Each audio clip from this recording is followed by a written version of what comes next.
Konnichiwa minasan. For today's video, this is a day in my life as a 24-year-old stay-at-home mom living in Japan. Today is September 21, 2024, Saturday. Mabiyahe nga kami ngayon sa Ishikawa, Ken, pero bago nga yan, ay nagpausok muna kami dito sa bahay. Para nga pala tumamatay yung mga ipis. Lately kasi dumadami talaga yung ipis dito sa bahay. At yung pagpapausok ay kailangan din walang tao sa loob. Yes, sinakto namin na may lakad nga kami ngayon. Maliliit pa naman yung ipis dito sa Japan. Nakakatakot baka pumasok sa tenga. Maaga nga kami umalis ng bahay. At malayo pa nga yung biyahe namin papuntang Ishikawa, Ken. Nasa 3 to 4 hours nga yung biyahe papunta doon. Balak nga namin dumaan muna ng Fukui bago dumiretso ng Kanazawa. Kaso hindi nga kami natuloy sa Fukui at dumiretso kami ng Kanazawa. Dumiretso nga kami sa simbahan saan nabibinyagan si Ethan. Kailangan nga daw kasi namin mag-seminar bago nga ang binyag. Kaso nung malapit na nga kami, nalaman namin na nagbago nga daw yung rules dito sa Japan. Kailangan nga daw ng seminar ng ikatatlo, tapos bibigyan kami ng certificate na pwede nang binyagan si Ethan. At dahil bukas na nga yung schedule ng binyag ni Ethan, hindi na nga matutuloy dahil nga kailangan pa nga namin mag-seminar ni Dada. Kasama nga pala namin ngayon si Ate Anel, si Ate Janine at yung mga kapatid ko. Fast forward, nandito na kami sa Katamachi. Part na to siya ng Ishikawa, Ken. Lapit nga lang din dito yung mga tourist spot, mga museum, Kenrokuen, at castle. Lapit lang din dito sa simbahan yung Kanazawa City Hall. Ang balak nga namin sana ngayong araw mag-swimming sa Shibamasa Fukui. Isa din siyang famous na water park dito sa Japan. Dahil kailangan nga namin dumiretso sa simbahan, sila ate na lang sana ang mag-swimming. Pero yung malapit na lang sana dito. Kaso nung dinaanan nga namin kanina ay sirado na. Nakapag-swimming na nga rin kami dyan. Nandito pa nga kami nakatira sa Ishikawa, Ken. Mag-autumn na rin kasi kaya siguro sirado na sila. Pero yung Shibamasa Water Park ay hanggang September 23 na nga lang din sila. Dahil nga tanghali na kami dumating ay naghahanap na nga kami na makainan. I-park lang kami sa simbahan para tipid sa parking at naglakad na lang kami papunta sa building kung saan may Saizeriya. Naalala nga namin dati na dito nga kami gumagala. Pag day off nga namin, pinaka pinupuntahan nga namin dito ay yung H&M. Pag Taglagas naman or Cherry Blossom, sa Kenrokuen naman kami pumupunta kung saan may malapit ding castle. Medyo may kalayuan nga yan dito pero nilalakad lang namin yun dati. Pero madalas naman sa Kanazawa Station lang kami gumagala. Wala nga lang din 5 minutes yung train galing Nonoichi Station hanggang Kanazawa Station. Wala pa kami sasakyan dati kaya nagbabike kami, nagtitrain at nagbabus. Matagal-tagal na nga rin na hindi na kami nakapag-commute ni Dada. Minsan nagbabas ako pag gusto ko gumala mag-isa. Pero hindi ko na rin tanda kung kailan yung huling sakay ko ng bus. Anyways, dito na nga kami ulit ngayon sa simbahan. Konting kwentuhan dito sa mga staff. Tapos sinamahan ko naman si Dada na pumasok dito sa simbahan. Hindi rin naman kami nalungkot na hindi nga matutuloy yung binyag ni Ethan bukas. Naging positive na lang kami na baka may mas magandang plano na paparating next time. Pagkadating nga namin ng H&M, sakto namang natapos sila mamili. Kaya ang ending, sinundo lang namin sila at bumalik na kami sa sasakyan.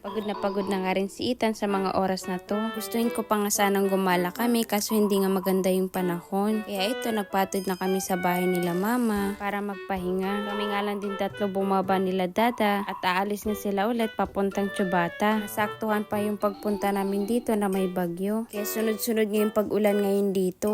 Last na punta namin dito ni Dada ay nung araw nga ng tanim ng palay. Ngayon naman ay nag-harvest sila. At dahil sa hindi magandang panahon, tigil muna ang pag-harvest. Pagkabalik nga nila ate galing sa Chubata, sabay-sabay naman kami naghapunan dito sa bahay. Pagkain nga namin ngayon ay tacos. Kami nga lang din ni Dada ang makikitulog dito sa bahay. At sila naman ay makikitulog sa dati nilang katrabaho. At dahil hindi nga natuloy yung swimming namin ngayong araw, dito na lang kami naligo sa bahay. Pagkatapos nga naming maligo lahat, nag-decide naman kami na gumala sa Ion Mall. Pero ang ginawa nga lang din namin sa mall ay nagpagawa ng salamin ni Maitel. Pagkatapos nun ay nagsiuwian na nga rin kami. And don't forget to follow our page. That's for today's video. Thank you for watching. Matane!